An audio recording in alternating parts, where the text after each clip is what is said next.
Imagine a treasure chest buried beneath 2 kilometers of salt water in the Gulf of Guinea.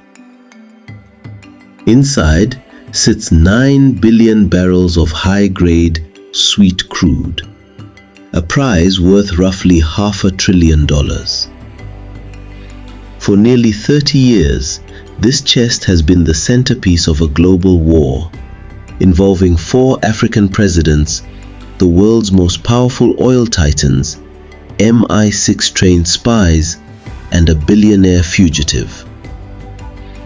This is the OML 245 saga, the $1.1 billion Malabu oil heist.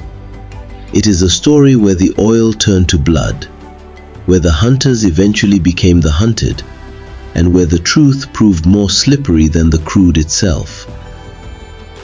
Our story begins in the final, desperate months of General Sani Abacha's military regime in 1998. The air in Abuja is thick with paranoia. In a room filled with cigarette smoke and whispered betrayals, the petroleum minister, Dan Etete, performs a feat of legal alchemy. He awards the prospecting rights to OPL 245 to a phantom company called Malabu Oil and Gas. The signature bonus is set at a laughably low $20 million. But the real scandal is the ownership. Malabu is a ghost, and the man holding the pen is the same man holding the prize. Dan Etete effectively awarded the nation's greatest treasure to himself under a pseudonym. It was a perfect, quiet theft until the dictator died and a new democratic government realized the crown jewels had been spirited away by a ghost. But to understand the scale of this crime, you have to look at the shadow soldiers who made the 2011 deal possible. Behind the scenes, Shell wasn't just using lawyers, they were using spies. They hired a firm of former British MI6 operatives to infiltrate the Nigerian political landscape. These men, known in the leaked emails as the fisherman and the accountant, were tasked with tracking every move Dan Etete made.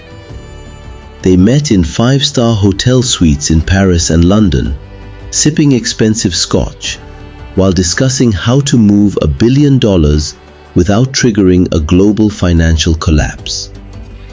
These intelligence operatives knew Etete was a convicted money launderer. They knew the money was going to be dispersed to politicians. They documented it all in internal memos that would later become the smoking guns of the Milan trial. One memo chillingly noted that the Nigerian president at the time, Goodluck Jonathan, was motivated to see the deal through because of the massive windfalls expected for his political allies. The three-way dance was the ultimate financial sleight of hand. Because Shell and Eni couldn't legally pay Etete, the Nigerian government acted as the world's most expensive middleman. When the $1.1 billion hit the Nigerian government's escrow account at JP Morgan Chase in London, the countdown began. On the instructions of the then Attorney General, Mohammed Bello Adoke, the bank pulled the lever. The money surged through the international banking system, landing in Malabu's accounts in Abuja. But it didn't stay there for more than an hour. Almost immediately, the cash was broken down into smaller, untraceable chunks. This is where Aliyu Abubakar, the AA oil man, becomes the protagonist of the heist. Abubakar didn't just move money, he moved mountains of it. He utilized a web of front companies with names that sounded like legitimate ventures but were merely empty vessels. Rocky Top Resources, Imperial Union, and Novel Properties. Through these conduits, hundreds of millions of dollars were withdrawn in physical cash. Literally, suitcases filled with stacks of $100 bills. Where did this cash go? Investigators tracked it to the purchase of a Bombardier Global 6000 private jet, armored Mercedes-Benz G-Wagons, and high-end real estate in Dubai's most exclusive districts.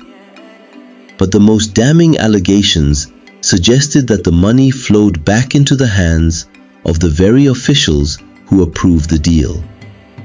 It was a closed loop of corruption, a billion-dollar circle where everyone got a piece of the pie, except for the millions of Nigerians living in poverty in the Niger Delta. While the money was disappearing, the engineering for the Zaba field was beginning. To extract this oil, the companies were planning to build an offshore city, a massive floating production storage and offloading vessel, or FPSO. This vessel is a marvel of human ingenuity, a ship the size of 3 football fields, capable of processing 150,000 barrels of oil every single day. But even as the designs were being drawn, the legal walls were closing in. In Milan's, Fabio De Pasquale was building a case that spanned continents. He relied on a key witness, Vincenzo Armana, a former Eni executive who claimed he saw suitcases of cash being delivered to the homes of Italian oil bosses. Armana was the ultimate inside man, a witness who seemed to hold the keys to the kingdom. But as we stand here on December 20th, 2025, the story has inverted. The Milan trial, once hailed as the death knell for corporate bribery, collapsed under its own weight. The court ruled that Armana's testimony was unreliable. More shockingly, the hero prosecutors, Di Pasquale and Spadaro, were found to have suppressed a video of Armana that contradicted his courtroom testimony. This wasn't just a legal error. It was a betrayal of the office. By October 2025, the very men who stood for justice were sentenced to 8 months in prison for their misconduct. The conviction of the prosecutors served as a total exoneration for Shell and Eni, effectively ending any hope for a criminal conviction. To dig even deeper into this labyrinth, one must look at the JP Morgan defense. For years, Nigeria tried to sue the American banking giant in London, claiming the bank was grossly negligent for ignoring the blindingly obvious red flags. They argued that any bank seeing $1 billion move into a company owned by a convicted felon should have stopped the transaction. They pointed to the Quinscare duty, a legal principle that says a bank must not follow instructions if it suspects fraud. But the bank's defense was a masterclass in corporate survival. They claimed they were simply following the sovereign instructions of a recognized government. In 2022, the London High Court agreed. The judge ruled that the bank had no duty to be a detective. This ruling sent a clear message to the world. If the government says move the money, the bank moves the money, no matter how many suitcases are waiting on the other side. This decision effectively shut the door on Nigeria recovering the $1.7 billion they were seeking in damages. The geopolitical stakes of OML 245 were never just about the money. They were about energy security. For Europe, especially Italy, Eni's control of this block was a national priority. As the world moved through the energy crises of the early 2020s, the pressure to get the oil flowing outweighed the desire for moral purity. The acquittal of the oil giants wasn't just a legal victory. it was an industrial necessity. By late 2024, the narrative had shifted from corruption to reconciliation. The Nigerian government, facing a crashing currency and mounting debt, realized they couldn't afford to keep their most valuable asset in a courtroom. They needed it in a pipeline. Behind the scenes, the peace talks were conducted in the luxury lounges of Dubai and the quiet corners of the World Economic Forum. The deal was simple: drop the charges, clear the path for the oil giants, and rewrite the production-sharing contracts to give the Nigerian state a bigger, more transparent slice of the future profits. This new Nigeria model, championed by the Tinubu administration in 2024 and 2025, sought to move past the scandals of the Jonathan era. However, the shadow of Dan Etete still looms large. Despite being the catalyst for the entire disaster, Etete remains a free man. In a surreal turn of events, in January 2025, Etete celebrated his 80th birthday with a lavish ceremony, attended by high-profile figures from across the Niger Delta. To some, he remains a villain. To others, a survivor who outplayed the world's most powerful corporations. His ability to navigate the legal systems of France, Nigeria, Italy, and the UK without spending a single day in a Nigerian prison is perhaps the most incredible part of this entire saga. He is the ghost who haunted the deal and the phantom who outlived the prosecution. The engineering of OML 245 is now reaching its fever pitch. The Zaba and Etan fields are not just oil wells. They are feats of subsea robotics and deep water physics. We are talking about wells drilled thousands of meters below the seabed, where the pressure is enough to crush a submarine and the temperature is near freezing. The infrastructure being deployed in late 2025 includes a massive subsea production system linked to the FPSO. This isn't just oil, it's a technological fortress. And while the engineers talk about flow rates, pressure gradients, and reservoir connectivity, the families in the Niger Delta talk about the soot in the air and the oil in the water. For them, the $1.1 billion heist wasn't a headline. It was a stolen future. The money that disappeared could have built a modern refinery, modernized the national power grid, or provided clean water to every village in the Delta. Instead, it was spent on the world's most expensive defense lawyers and the world's most luxurious toys. As the cameras pan across the pristine decks of the new production vessels in December 2025, the trial of the century ended not with a bang, but with a whimper and a jail cell for the prosecutors. It is the ultimate irony of the OML 245 saga. The only people who actually went to jail for the biggest oil heist in history were the people who tried to stop it. Fabio De Pasquale, once the king of prosecutors, is now a convicted man.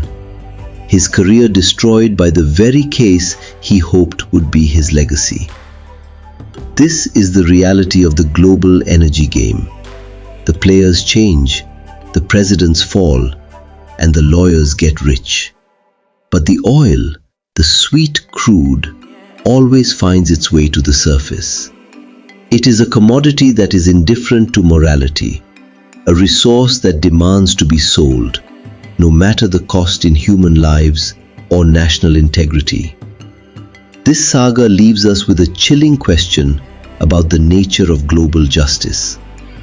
When a crime involves billions of dollars, thousands of documents, and dozens of international jurisdictions, does the truth become too big to prove, or does it become too dangerous to acknowledge? The Malabu deal wasn't just a failure of the Nigerian government, it was a failure of the international banking system, the global legal framework, and the corporate ethics of some of the world's most recognizable brands. As the first barrels of oil begin to rise from OML 245 in the coming years, they will carry with them the weight of this history. Each drop is a reminder of the $1.1 billion that vanished into the pockets of the few, while the many watched from the shore. Was this a legitimate business deal, or the most sophisticated heist of the 21st century? Do you believe the Italian prosecutors were truly corrupt, or were they crushed by the weight of a powerful oil lobby that had billions of dollars at stake and the backing of multiple sovereign governments?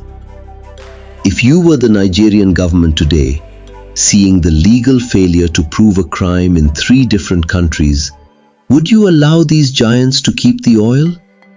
Or would you take the block back by force of law and risk a total withdrawal of foreign investment? Let us know your thoughts in the comments. We read every single one, and we want to know if you think justice was served, or if it was simply sold to the highest bidder. If you want to go deeper into the cases that the mainstream media is afraid to touch, the stories where the powerful hide behind a veil of corporate jargon and diplomatic immunity, you are in the right place. Subscribe to Echoes of the Unsolved 001 and turn on the notification bell so you never miss a deep dive into the shadows of power. We are committed to fetching out the details that others ignore, the bank transfers, the secret memos, the identities of the middlemen who think they are invisible, and the forensic trails that lead to the very top.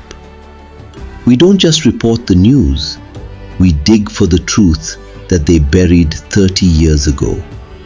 Get ready, we are leaving the oil-soaked waters of the Niger Delta and crossing the continent. For our next story, we head to the diamond mines of Sierra Leone, where a single stone sparked a decade of madness and a war that changed the face of West Africa forever.